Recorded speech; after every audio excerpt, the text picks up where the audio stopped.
Hello students, how are you all? All okay? Okay then.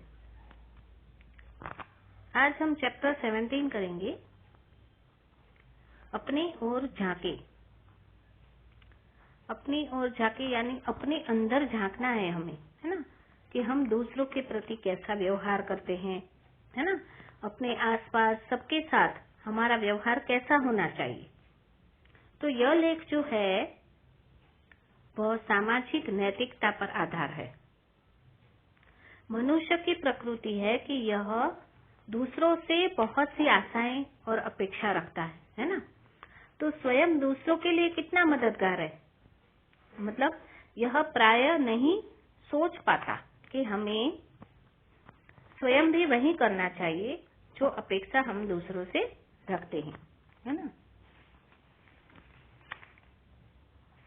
तो ये कहा गया है, लेखक ने कहा है कि हमारे मोहल्ले में एक सज्जन रहते थे और उनका नाम था मिलन राय। लेकिन उनकी सबसे बड़ी कमजोरी क्या थी? उनकी मिलनसारिता, यानी सबके साथ मिलजुल कर वो रहते थे, किसी को कुछ अपमान नहीं करते थे, है ना, सभी के साथ अच्छा व्यवहार करते थे। वे चाहते थे कि दूसरे व्यक्ति उनसे मिलते जुलते रहे, है ना, पर ये मिलनसारिता यानी उनको क्या लगता था कि दूसरे व्यक्ति मुझसे मिलने आ जाए, है ना, और मेरे साथ शिष्टता से पेश आए, मधुर वाणी में बात करे, सम्मान करे, है ना। लेकिन सबसे दुखद पहलू वो था कि वह स्वयं किसी के साथ शिष्टता पूर्ण व्यवहार नहीं करते थे।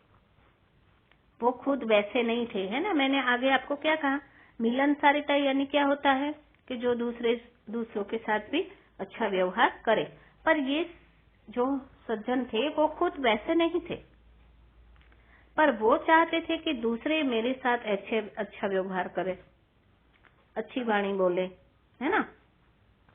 पर दूसरों को सम्मान देना तो बहुत दूर की बात थी, है ना। अपने बारे में उनकी सकारात्मक सोच है, लेकिन दूसरों के बारे में नकारात्मकता। तो उसका परिणाम क्या होता है?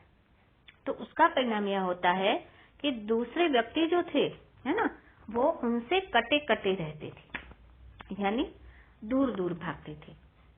इसका उन्हें बहुत दुख लगता था, है ना। तो यह बात बिल्कुल सही है कि आप अगर दूसरे व्यक्ति के साथ जिस तरह पेश आएंगे, है ना, तो दूसरा व्यक्ति भी आपके साथ उसी तरह पेश आएगा, है ना। यदि आप दूसरों के लिए कुआं खोदोगे तो वह आपके लिए खाई खोदेगा। आप किसी को ईंट से मारोगे तो वह आपको पत्थर से मारेगा। आप किसी को एक कहोगे तो क्या होगा, वो आपको दो कहेगा, है ना। तो आप यदि बबूल का पेड़ रोपोगे, है ना, और उससे आम के फल की आशा रखोगे तो वो नहीं होगा, है ना। आम की प्राप्ति के लिए क्या करना पड़ेगा आपको? आम का पेड़ रोपना पड़ेगा, है ना। तो यदि आप चाहते हैं कि दूसरों का व्यवहार आपके अनुकूल हो तो आपको भी उसे अनुकूल ही व्यवहार करना होगा, है ना। इसके लिए क्या होगा? व्यवहार कुशल बनना पड़ेगा, है ना। तो आप अगर दूसरों से झूठ बोले तो आप दूसरों से क्या आशा रखते हो कि वह भी आपसे सत्य बोले? आप किसी से घृणा करे और वह आपसे प्रेम, आप किसी का अपमान करे और वह आपका सम्मान, दूसरों के पथ में आप कांटे बोए और वह आपके पथ में फूल, आप किसी को जली कटी सुनाए और वह आपके साथ मधुर वाणी में बात करे, हाँ, तो आप किसी से दुश्मनी करे और वह आपके प्रति प्रेम पूर्वक व्यवहार करे। आप किसी का घर उजाड़े और वह व्यक्ति आपका घर बसाए, यह कैसे संभव हो सकता है ना। जैसा व्यवहार आप अपने प्रति चाहते हैं वैसा ही व्यवहार आपको दूसरों के प्रति भी करना पड़ेगा, तभी तो आप अनुकूल व्यवहार पाएंगे, है ना। तो इसके लिए क्या जरूरी है? मधुर और शिष्ट व्यवहार, है ना। आप अगर किसी से मधुर वाणी में बात करेंगे, है ना, किसी से शिष्टता से पेश आएंगे, तो ऐसा करने में हमारा तो कुछ जाता नहीं है ना, पर बहुत कुछ हमें मिल जाता है ना। किसी क्रोधी व्यक्ति से आप जैसे ही अपनी वाणी में मिठास घोलकर बात करेंगे, तो आप क्या पाएंगे कि उसका क्रोध जो है वो काफूर हो गया, यानी उसका क्रोध समाप्त हो जाता है ना, और वह भी आपके साथ मीठी वाणी में बात करने लगता है। पर कोई गुस्सा करे और आप भी गुस्से से बात करोगे तो क्या होगा, बात बढ़ जाएगी, है ना, झगड़ा होगा, है ना। तो आपके प्रति आपका शिष्ट आचरण देखकर वह गदगद हो उठेगा, है ना, और आपके साथ भी शिष्टता से पेश आएगा, है ना। मधुर वाणी और शिष्ट व्यवहार जो है वो दुश्मन को भी दोस्त बना लेते, है ना। तो दुनिया का प्रत्येक आदमी जो है वो इज्जत, प्रतिष्ठा और सम्मान पाना चाहता है ना। तो यदि आप भी वही पाना चाहते हो, तो आपको भी दूसरे व्यक्ति को इज्जत देनी पड़ेगी, प्रतिष्ठा देनी पड़ेगी और सम्मान देना पड़ेगा, है ना। बुरे से बुरा व्यक्ति भी अपमान सहन करना नहीं चाहता है। आप कीचड़ में अगर पत्थर मारकर देखेंगे तो क्या होगा, वह उड़कर आपके वस्त्रों को गंदा कर देगा, है ना। धूल को आप जूते की नोक से मारकर देखें तो क्या होगा, वह भी उड़कर आपके सिर पर आएगी, है ना। तो इसका तात्पर्य इतना ही है कि यदि आप सम्मान पाना चाहते हैं तो दूसरे व्यक्ति को भी सम्मान दीजिए। यदि आप चाहते हैं कि दूसरा व्यक्ति आपके साथ सहानुभूति का भाव रखे, सहानुभूति यानी दया, करुणा, है ना, तो आपको भी दूसरे व्यक्ति के साथ वैसा ही व्यवहार रखना पड़ेगा, है ना।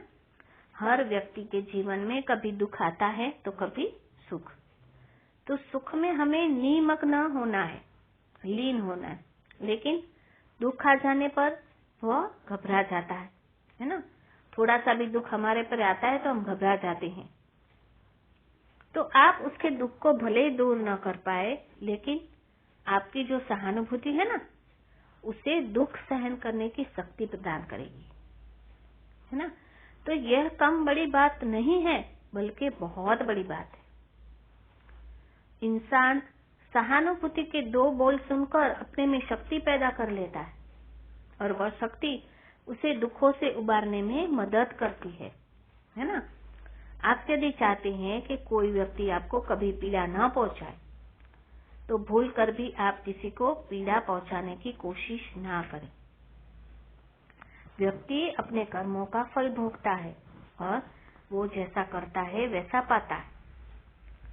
आपके पीड़ा पहुंचाने से कोई व्यक्ति अगर पीड़ित हो जाएगा तो ऐसी कोई बात नहीं है, पर प्रारब्ध में जो लिखा है, यानी भाग्य, है ना, वैसा ही होता है। ऐसी स्थिति में इसे पीड़ा पहुंचाने वाले आप कौन होते हो? अगर उसके भाग्य में पीड़ा है तो उसे मिलेगी ही। वैसे भी जिसका रक्षक ईश्वर है, उसका कोई क्या बिगाड़ेगा, है ना।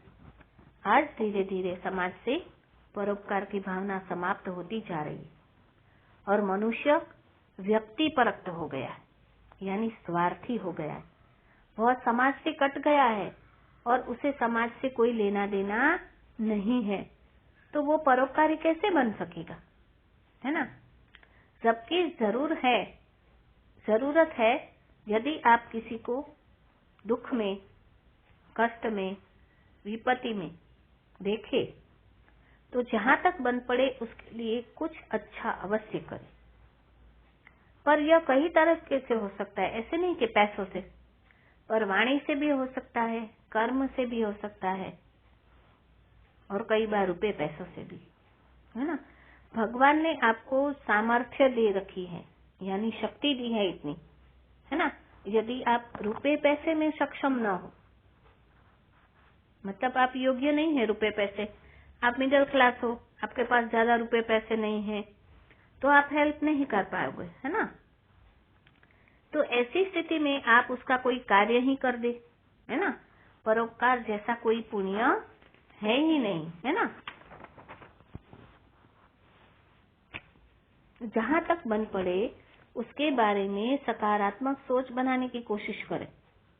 और यदि आप दूसरे के प्रति सकारात्मक सोच रखते हैं तो यह आपके जीवन के लिए बहुत ही उपयोगी है ना।